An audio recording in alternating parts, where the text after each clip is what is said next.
말씀 제목은 말 안 듣는 애들입니다. 말 안 듣는 애들. 이 말 안 듣는 애들이라고 하는 이야기는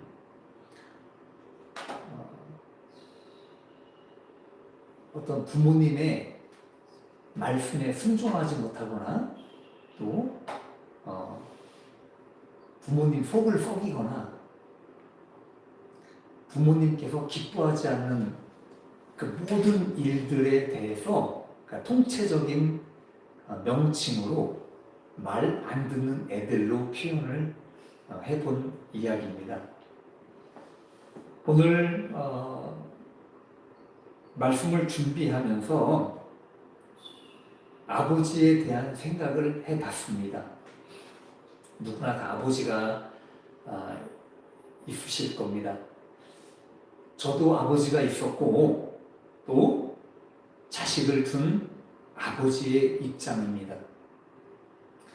평상시에 자식들이 아버지인 나를 대하는 태도나 마음가짐 등을 보면서 때로는 기쁠 때도 있습니다.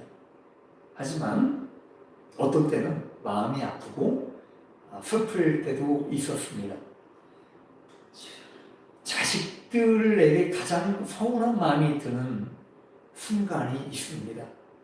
그것은 자식들이 아빠의 마음을 서운하게 할 때입니다.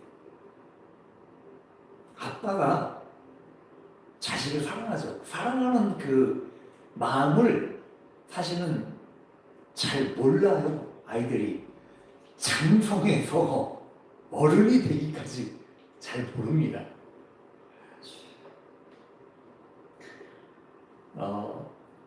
예를 들면 화를 내거나 짜증을 내거나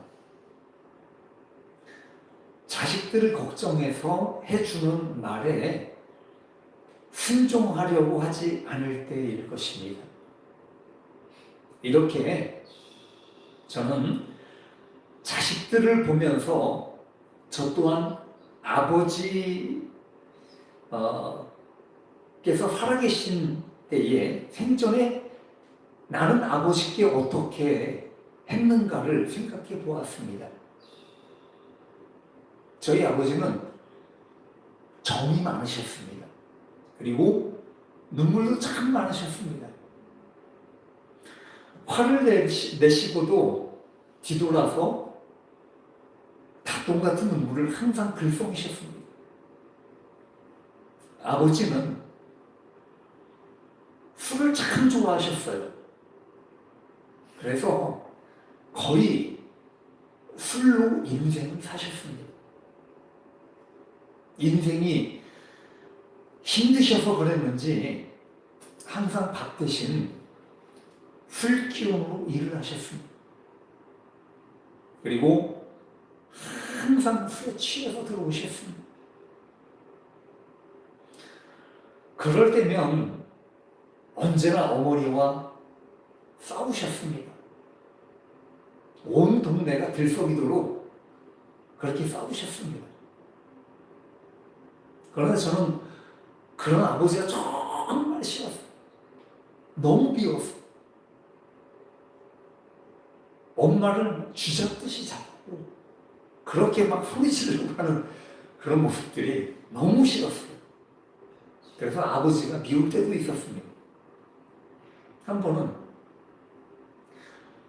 어머니를 너무 힘들게 하는 것이 싫다 못해 아버지 앞에 밥상을 확 뒤집어 엎은 적도 있습니다. 잘못됐지. 어머니 아무리 화가 나도 아버지 앞에서 밥상을 들러엎는 것은 엄연히 잘못한 겁니다. 그래도 아버지는 그런 나를 혼내키시거나 화를 전혀 내지 않으셨습니다. 아마 아버지도 마음이 아프셨을 겁니다. 울고 그리고 또 후회하시고 또 힘들게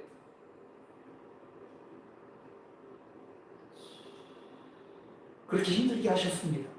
이것이 매번 반복하시면서 사셨습니다. 그렇게 아버지에 대한 좋은 감정을 갖지 못하고 청소년기, 청년기를 살아왔습니다. 그런데 그러던 어느 날 간경화로 판명되시면서 아버지는 얼마를 살지 못하시고 운명하셨습니다. 저는 형제들과 싸늘히 식어 굳어 계신 아버지의 몸을 만지고 닦으면서 이렇게 생각이 들었습니다. 아, 이렇게 허무하게 가시는구나. 그리고 아버지를 붙잡고 많이 울었던 기억이 납니다. 이후에 오랜 시간이 흐르고 자식들을 키우면서 아버지에 대한 생각이 많이 납니다. 내가 아버지께 불순종하고 대들었을 때에 아버지는 얼마나 서운하셨을까? 그리고 힘드셨을까? 그런 생각을 해보았습니다. 그리고 많이 후회를 합니다. 효도하지 못한 것, 아버지께 더 잘해드리지 못한 것, 좀 더 사랑스럽게 잘해드릴 걸, 그런 후회를 많이 해보게 됩니다. 오늘 하나님과 우리와의 관계도 이렇습니다. 하나님은 영의 아버지로 존재를 하십니다. 우리는 하나님께 죄인이지만 하나님의 마음은 우리를 죄인으로 보시지 않으시고 그저 자녀로서 인정해 주시고 있는 거예요. 성경을 많이 읽어보시면 왜 하나님은 우리의 아버지라고 하는 것에 대해서 여러분 이해가 가실 거예요. 사람을 만드셨어요. 그리고 정말 성경의 말씀같이 늘 불꽃 같은 눈동자로 우리를 한번 지켜보고 계셔요. 그것이 하나님이에요. 히브리서 12장에는 이렇게 말씀을 합니다. 내 아들아, 주의 징계하심을 경히 여기지 말고 그에게 꾸지람을 받을 때에 낙심하지 말라. 주께서 그 사랑하는 자를 징계하시고 그가 받아들이시는 아들마다 채찍질 하시니라. 그래서 여기 아들마다 아들로 여기시고 채찍질 하신다는 거예요. 12장 7절에 이렇게 말씀합니다. 너희가 참음은 징계를 받기 위함이라.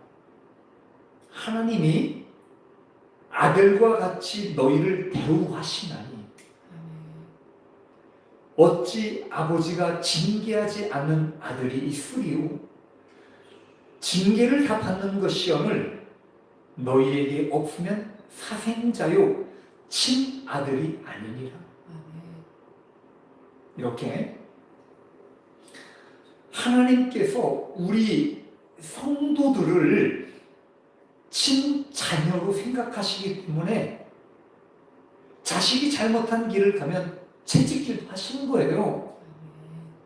그리고 잘못하면 때로는 잘하면 화도 내시고 칭찬도 하시는 거예요.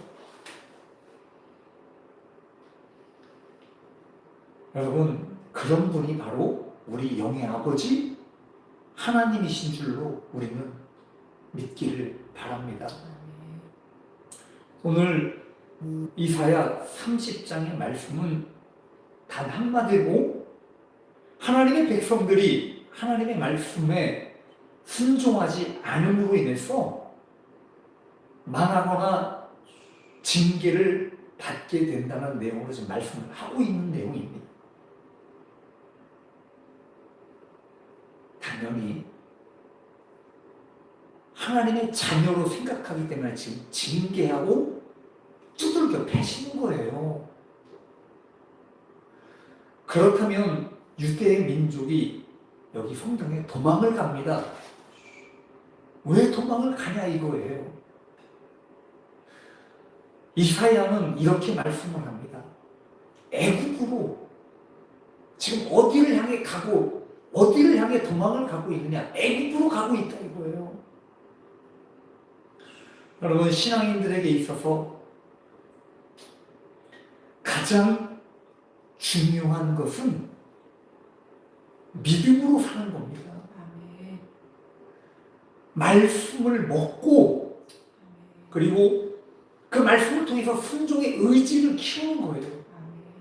그리고 세상에서 우리에게 도전해오는 모든 험난한 것들에 대해서 이걸 믿음으로 대처하는 거예요. 그리고 그 믿음으로 승리하는 삶의 줄로 우리는 믿습니다. 그러나 여기 애국으로 간다는 이야기는 신앙과 믿음이라는 것과는 전혀 다른 이야기예요. 완전히 반대 방향. 하나님과 전혀 상관없는 다른 길로 가고 있다는 이야기입니다. 여러분, 믿음으로 가는 길은 십자가로 들어가는 겁니다. 그래서 그 십자가로 들어가는 길이기 때문에 그 길은 좁고 협착한 거예요. 그렇기 때문에 가는 사람이 아주 적다라고 성경은 말씀을 합니다. 그러나 오늘 애국으로 가는 것처럼 세상을 향해 가는 사람들은 그 길이 아주 넓기 때문에 많은 사람들이 쉬운 길을 선택하며 따라가게 되어 있다는 겁니다.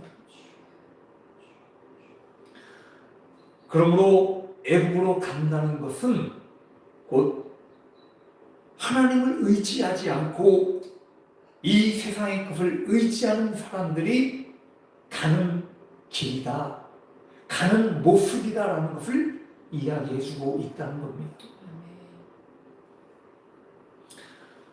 두 번째는 애굽으로 내려가서 동맹을 맺어요. 애굽과 동맹을 맺고 바로의 보호를 받기를 원한다는 겁니다. 이스라엘 민족이 애굽의 종으로 430년을 살아왔습니다. 그런데 그 종살이의 계약에서 강제로 해방시켜 주신 분은 바로 하나님이셨어요. 그러나 700년, 800년 이상이라는 시간이 흐르면서 애굽의 종으로 살아왔던 조상들의 이야기는 그들과 아무런 상관없는 일처럼 보여지는 겁니다. 여러분, 몇십 년이 한번 지나보십시오. 세대가 바뀌어 보십시오. 지난 날은 까마득하게 잊어버리는 거예요. 우리나라가 일제히 침략이나 공산당의 침략을 받고 해방되거나 휴전된 것이 불과 80년밖에 되지 않았습니다. 80년도 안 돼요. 아니, 100년도 되지 못해서 우리나라는 다시 자유를, 이 자유라고 하는 것을 내어주려고 하고 있습니다. 수많은 사람들이 안간 힘을 쓰고 있는 거예요. 누구의 종이 되려고? 누구의 종이 되려고 이렇게 안간 힘을 쓰는 겁니까? 시진핑과 김정은의 종이 되려고 그렇게 안간 힘을 쓰고 있는 겁니까? 여러분, 유대민족과 이 대한민국이라는 나라는 하나님께서 자유를 주신 거예요. 하나님께서 허락하신 가장 큰 축복과 은총이 바로 자유라는 겁니다. 그러나 많은 사람들이 다시 종의 몽해를 뒤집어 쓰기를 원하고 있다는 거예요. 오늘 말씀은 이와 같습니다. 애굽으로 내려가는 것, 다시 종의 몽해를 내려고 하는 거예요. 이렇게 하나님 보시기에 아버지 되신 하나님을 저버리고 순종하지 못하는 모든 행동들에 대해서 이사야는 너희 자신에게 정말 부끄러운 일이다, 치욕스러운 일이다 라는 것을 말씀해 주고 있다는 겁니다.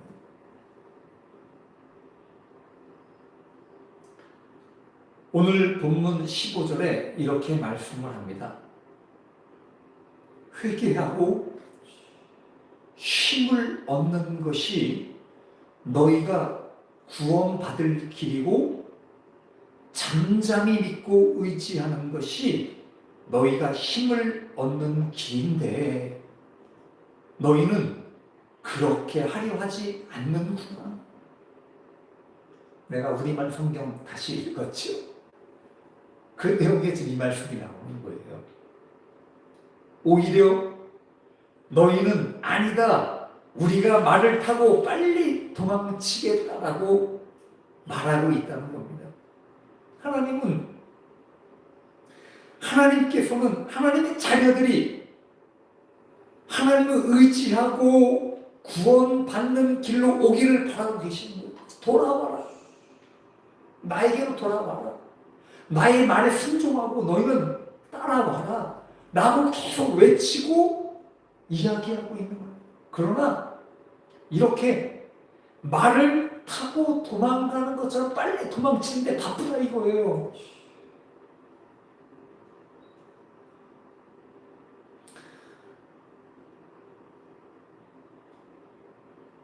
실상은 많은 사람들이 하나님을 떠나기 위해 이렇게 말을 타고 빨리 달리듯 도망하고 있다고 말씀을 하고 있는 겁니다. 누가복음 18장 8절에 이렇게 말씀을 합니다. 인자가 올 때에, 인자가 언제 온다는 이야기입니까? 마지막 때. 세상의 종말이 끝나가 있고 인자가 올 때에 세상에서 믿음을 보겠느냐? 믿음을 보겠느냐? 종말이 올 때, 주님의 재림이 일어날 때 과연 믿음의 사람이 얼마나 될 것인가? 예배당 나와서 하나님을 붙잡고 예수님 십자가를 붙잡을 사람들이 누가 있냐고요? 얼마나 있냐고요?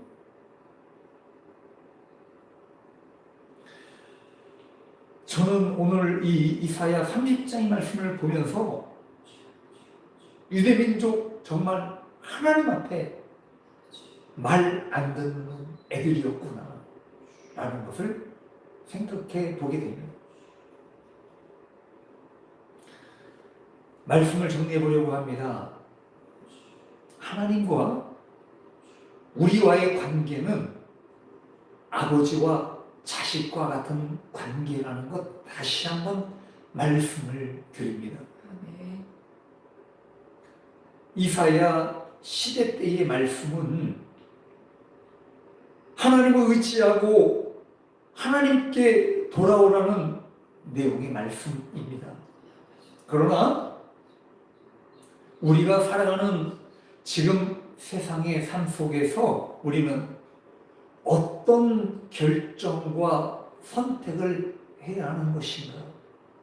이런 것들 생각해 봐야 합니다.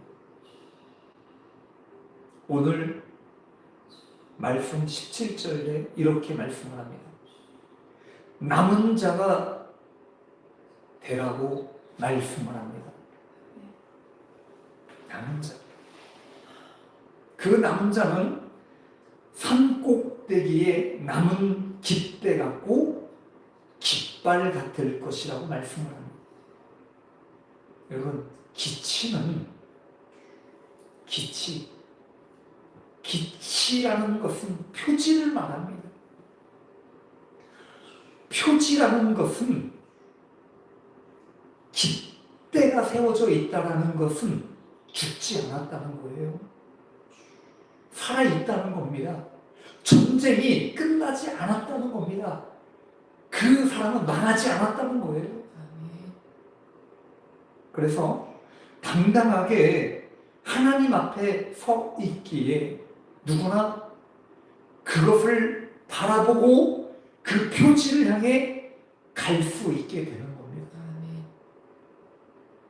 하나님께서는 우리 한 사람 한 사람에게 표지가 되기를 원하십니다. 아멘. 기치가 되기를 원하십니다. 아멘. 할렐루야. 아멘. 그래서 우리 한 사람 한 사람에게 바라시는 것은 마지막 때를 향해 가는 이 세상에서 두려워하거나 뒤로 숨는 것이 아니라 아멘. 바른 말 할 줄 아는 사람. 아멘. 여러분, 그 시대와 지금 시대는 다릅니다. 아멘.